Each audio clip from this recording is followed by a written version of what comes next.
नमस्कार दोस्तों, मेरा नाम है राहुल यादव और आप सभी का स्वागत है इन्वेस्ट राइट की एक नई वीडियो में। आशा करता हूँ आप सभी लोग स्वस्थ होंगे। दोस्तों, आज की वीडियो मैंने रखी है आप ही लोगों के द्वारा जो कमेंट्स मुझे भेजे जा रहे हैं। तो वीडियो आपके लिए इंटरेस्टिंग होने वाली है क्योंकि आप लोगों ने जो कमेंट्स मुझे किए हैं उन्हीं में से कुछ कमेंट्स मैंने आज की वीडियो के लिए रखे हैं। देखिए, जब लोग वीडियोस देखते हैं, इन्वेस्टमेंट करने का प्लान करते हैं तो वाकई लोगों के मन में कन्फ्यूज़न बहुत होते हैं कि यार मैं इस फंड में निवेश करूं या ना करूं, मैं क्या करूं, SIP स्टार्ट करूं, लमसम करूं। जो कुछ भी सवाल आपके मन में भी अगर उठते हैं तो बेझिझक आप लोग भी कमेंट मुझे कर सकते हैं। आपके टॉपिक पर भी वीडियो आपको ज़रूर मिलेगी। फिलहाल आज की वीडियो में बात करते हैं जो कमेंट्स आज पिक किए गए हैं। देखिए, पहला कमेंट है, इनका सर का कहना है कि GM फ्लेक्सी कैप फंड में लमसम करना कैसा रहेगा। लमसम निवेश यानी कि जो हमारे पास कुछ एक साथ पैसा है, 1 लाख, 2 लाख, 50,000 जो भी है, हम उसको एक साथ निवेश करना चाहते हैं, उसी को हम लोग लमसम कहते हैं।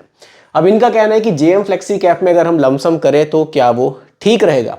देखिए, ये एक फ्लेक्सी कैप फंड है यानी कि ये आपके पैसे को डाइवर्सिफाइड करता है, लार्ज कैप में भी, मिड कैप में भी और स्मॉल कैप में भी।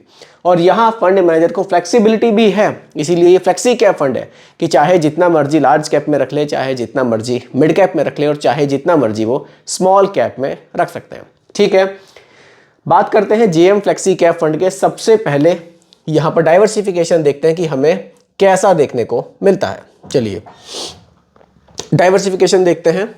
देखिए, आप यहाँ देख सकते हैं, थोड़ा सा और बड़ा कर देता हूँ ताकि आपको बिल्कुल क्लियरली दिखाई दे। देखिए, यहाँ आप देखेंगे लार्ज कैप में 45% का निवेश है, स्मॉल कैप में 38.95% का निवेश है और मिड कैप में 12.91% का निवेश रखा गया है। पैसा आपका इस रेशो में डाइवर्सिफाइड होगा। जो भी पैसा, मान लीजिए आप 1 लाख रुपए निवेश करेंगे, उसमें से लगभग 45,000 लार्ज कैप में जाएंगे, लगभग 38,000 स्मॉल कैप में जाएंगे, लगभग 13,000 आपके मिड कैप में जाएंगे। इस तरह से पैसा आपका डाइवर्सिफाई किया जाएगा। अगर आप यहाँ होल्डिंग्स देखें, HDFC बैंक है, ICICI बैंक है, स्टेट बैंक ऑफ इंडिया है, इन्फोसिस है, ये इसकी टॉप की होल्डिंग्स हैं जिन स्टॉक्स में पैसा जाएगा। सेक्टर्स भी अच्छे, फाइनेंस है, हेल्थ केयर है, सर्विसेज है और कैपिटल गुड्स है। ओवरऑल अगर आप देखेंगे तो फंड की जो डाइवर्सिफिकेशन है वो काफ़ी शानदार है। देखिए, आप यहाँ रिटर्न्स भी देख सकते हैं। रिटर्न्स अगर आप 5 साल में देखेंगे तो लगभग 25% के हैं और अगर आप पिछले 10 साल के देखेंगे तो लगभग 18% के रिटर्न्स हैं। अब इसमें हमें लमसम करना चाहिए या नहीं, सवाल ये बनता है। देखिए, पोर्टफोलियो अच्छा है, फंड का डाइवर्सिफिकेशन अच्छा है, लेकिन यहाँ अगर आप थोड़ा सा रिस्क ले सकते हैं क्योंकि आपका पैसा यहाँ स्मॉल कैप में भी एक अच्छा खासा अमाउंट आपका स्मॉल कैप में भी निवेश होगा। अगर आप इस तरह का निवेश करना चाहते हैं कि हाँ, मैं थोड़ा सा अपना जो मेरा पैसा है उसको डाइवर्सिफाई करना चाहता हूँ कि स्मॉल कैप में भी ठीक ठाक रहे, लार्ज कैप में भी रहे, मिड कैप में भी रहे, तो ये फंड आपके लिए ठीक है। लेकिन अगर आप ऐसी जगह पैसे को लमसम करना चाहते हैं जहाँ रिस्क बहुत कम हो तो आप किसी और फंड को देख सकते हैं। आप फ्लेक्सी कैप कैटेगरी में ही HDFC को देख सकते हैं या फिर आप पराग पारिक को देख सकते हैं जहाँ आपका पैसा लार्ज कैप में ज़्यादा निवेश होगा। यहाँ आपका पैसा लार्ज कैप में तो अच्छा खासा है लेकिन स्मॉल कैप में भी एक बड़ा पोर्शन हमें देखने को मिल रहा है। अगर आप थोड़े से एग्रेसिव इन्वेस्टर हैं तो आप इसमें लमसम कर सकते हैं। थोड़ा सा आप सेफ्टी और चाहते हैं तो फिर आप दूसरे ऑप्शंस को देख सकते हैं। ठीक है सर, अब अगले कमेंट पर चलते हैं। अगला कमेंट है, Mahindra Manulife small cap fund के बारे में बताइए। देखिए, ये एक स्मॉल कैप फंड है यानी कि ये थोड़ा सा हाईली वोलेटाइल फंड है। ये आपके पैसे को छोटी कंपनियों में ज़्यादा निवेश करते हैं जो स्मॉल कैप फंड्स होते हैं। ये तो सब चीज़ें काफ़ी हद तक लोगों को क्लियर होंगी। देखिए, अगर आप यहाँ फंड साइज देखें 5,220 करोड़ का है। फंड बहुत ज़्यादा पुराना नहीं है, 21 नवंबर 2022 की इस फंड की लॉन्चिंग है। आप कह सकते हैं कि केवल 2 साल पुराना ही ये फंड है। फंड साइज 5,220 करोड़ है। देखिए, 2 साल के हिसाब से अगर आप देखेंगे तो पैसा काफ़ी लोगों ने निवेश किया है। फंड साइज हमें काफ़ी ठीक देखने को मिल जाता है। एक्सपेंस रेशो बहुत सही है, केवल 0.35% का है। एक्सपेंस रेशो जितना कम होता है ये हमारे लिए उतना ही बेहतर होता है क्योंकि ये वो खर्चा है जो हमसे चार्ज किया जाएगा हमारे पैसे को मैनेज करने के लिए। अच्छी बात है, आप इसमें लमसम भी कर सकते हैं, आप इसमें SIP भी कर सकते हैं, दोनों ऑप्शंस इसमें अवेलेबल हैं। अगर आप रिटर्न्स देखें, देखिए 1 महीने 3 महीने के छोड़ दीजिए, अगर आप पिछले 1 साल के रिटर्न्स देखें तो 39% के रिटर्न्स इस फंड ने जनरेट किए हैं। रिटर्न्स काफ़ी शानदार जनरेट किए हैं। सेक्टर्स देख सकते हैं आप, कंज्यूमर स्टेपल्स है, एनर्जी है, कैपिटल गुड्स है और फाइनेंशियल, इन सेक्टर में पैसा आपका निवेश ये म्यूचुअल फंड कर रहा है। होल्डिंग्स भी है, आदित्य बिरला रियल इस्टेट है, अनंतराज लिमिटेड है, पिरामल फार्मा लिमिटेड है, इस तरह की कुछ होल्डिंग्स हैं। बाकी डाइवर्सिफिकेशन भी देख सकते हैं। स्मॉल कैप में बहुत ज़्यादा निवेश है, 71% से भी ज़्यादा पैसा आपका स्मॉल कैप में। स्मॉल कैप का मतलब है छोटे स्टॉक्स में आपका पैसा 71% से भी ज़्यादा निवेश होगा। छोटे स्टॉक कौन से हुए, कंफ्यूज हैं तो मैं आपको बता देता हूँ। रैंकिंग वाइज अगर आप देखेंगे तो 251 रैंक से ये स्टार्ट हो जाएगी कंपनियाँ और आगे तक जाएंगी। ये हमारे स्मॉल कैप स्टॉक्स हैं। डिटेल में समझना चाहते हैं large cap, mid cap, small cap funds क्या होते हैं, तो चैनल पर एक प्लेलिस्ट मैंने बनाई है म्यूचुअल फंड बेसिक्स के नाम से, आप जाकर चेकआउट कर सकते हैं।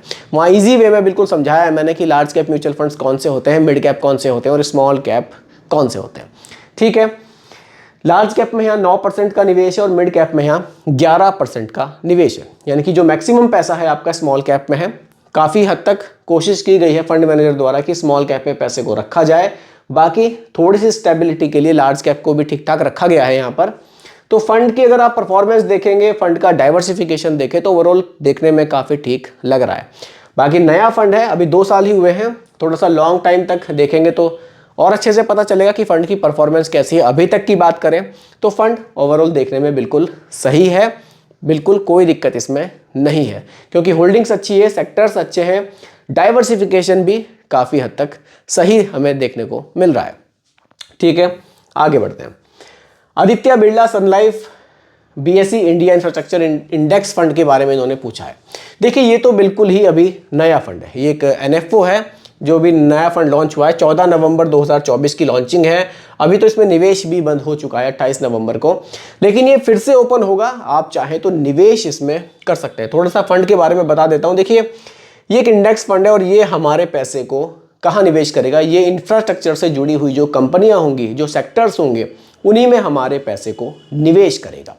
देखिए आप देख सकते हैं इसका जो बेंचमार्क है बीएसई इंडिया इंफ्रास्ट्रक्चर TRI है, यानी कि ये इसका बेंचमार्क है। पैसा हमारा उसी तरह की कंपनियों में निवेश होगा जो इंफ्रास्ट्रक्चर से जुड़ी हुई होंगी। देखिए अगर फंड की मैं बात करूं फ्यूचर कैसा रह सकता है, फ्यूचर के बारे में तो कोई नहीं बता सकता, मैं जस्ट आपको थोड़ा सा यहाँ बता सकता हूँ कि ये जो पैसा हमारा निवेश करेगा इंफ्रास्ट्रक्चर से जुड़ी हुई कंपनी में निवेश करेगा और आने वाले टाइम में हमारी कंट्री में वाकई इंफ्रास्ट्रक्चर का जो काम है वो काफ़ी ज़्यादा है। यानी कि काफ़ी सारे हाईवेज बनने हैं, काफ़ी कुछ अभी होना है। तो वाकई फंड ऐसा है कि यहाँ हमें ग्रोथ के चांसेस देखने को मिल सकते हैं, क्योंकि देखिए इंफ्रास्ट्रक्चर से बहुत सारी चीज़ें जुड़ी हुई हैं, सिर्फ सड़कें बना देना नहीं है, और भी बहुत सारे सेक्टर्स हैं जो इनसे जुड़े हुए हैं। तो यहाँ पर ग्रोथ के चांसेस हमें देखने को मिल सकते हैं। देखिए किसी भी देश की जो तरक्की है ना, उसमें इंफ्रास्ट्रक्चर का बहुत बड़ा हाथ होता है। तो इसीलिए बिल्कुल यहाँ तो चांसेस हैं कि यहाँ फ्यूचर में ग्रोथ हमें देखने को मिल सकती है। ठीक है, अगले कमेंट पर बात करते हैं। अगला कमेंट है सर एसबीआई के कॉन्ट्रा फंड और एसबीआई के मल्टीपल, ये मल्टी कैप कहना चाह रहे थे शायद, क्योंकि मल्टीपल तो कोई फंड नहीं है। इन दोनों में कौन सा अच्छा है? देखिए दोनों ही फंड सर है तो एसबीआई के, लेकिन दोनों ही बिल्कुल अलग हैं।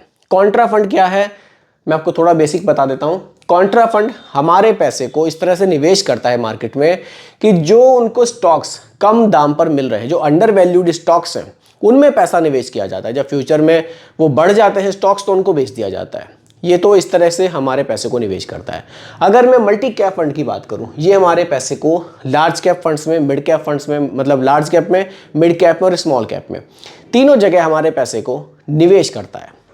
कॉन्ट्रा फंड अपने आप में फ्री है, बस स्टॉक्स ऐसे ढूंढने हैं जो अंडर वैल्यूड है।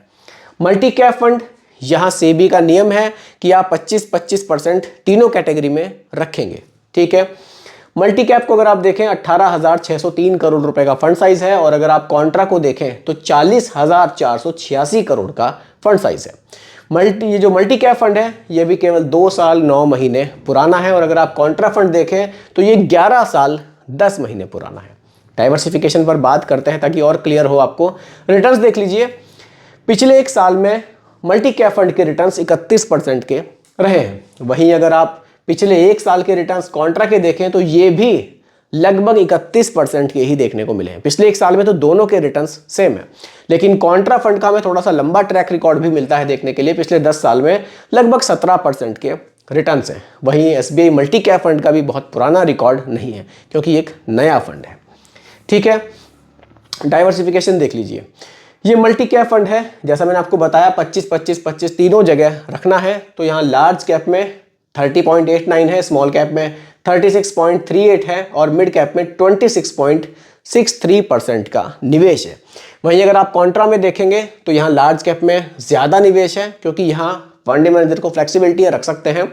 50% से ज़्यादा का निवेश है, स्मॉल कैप में केवल 14% है और मिड कैप में लगभग 22% रखा गया है।